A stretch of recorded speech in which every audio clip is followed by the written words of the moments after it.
Southern Hemisphere Solar Eclipse. Presented by Science at NASA. Something strange is about to happen to sunbeams in the Southern Hemisphere. On Sunday, February 26th, the moon will pass in front of the sun, transforming rays of sunlight across parts of South America, Southern Africa, and Antarctica into fat crescents and thin rings of light. It's a solar eclipse in which the moon will cover as much as 99% of the sun. Millions of people will be able to witness the event since the eclipse zone encompasses more than 24 countries in 3 continents. There are 3 types of solar eclipses. The first is a total eclipse. The moon completely covers the blinding disk of the sun.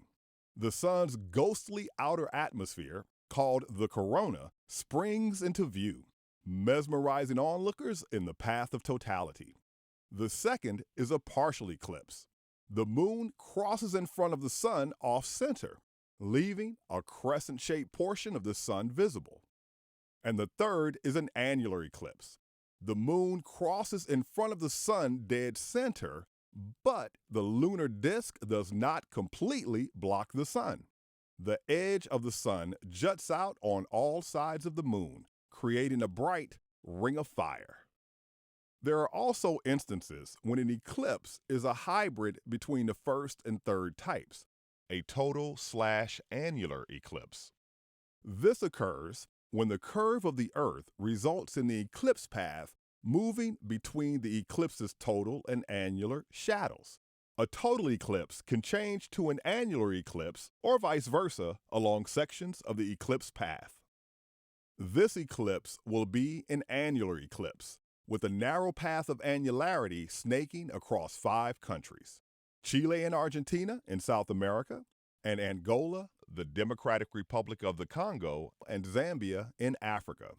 People in those countries can see the ring of fire for almost a minute and a half.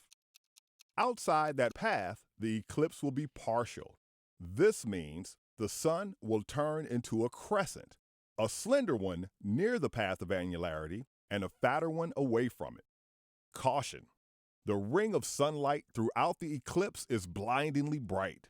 Even though most of the sun's disk will be covered, do not attempt to observe the eclipse directly with the naked eye.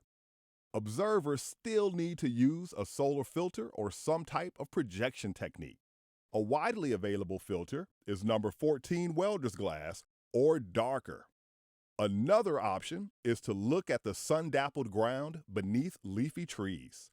The sight of 1,000 crescent-shaped sunbeams swaying back and forth on a grassy lawn or sidewalk is unforgettable.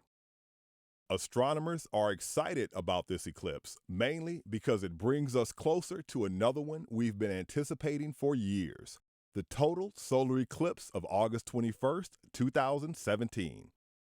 On that date, the moon will completely cover the sun for a total eclipse visible in the United States from coast to coast, in easy driving distance of 100 million people. If the weather accommodates, it should be the best observed eclipse in the history of astronomy. Let the countdown begin. For more news about eclipses and other celestial phenomena, stay tuned to science.nasa.gov.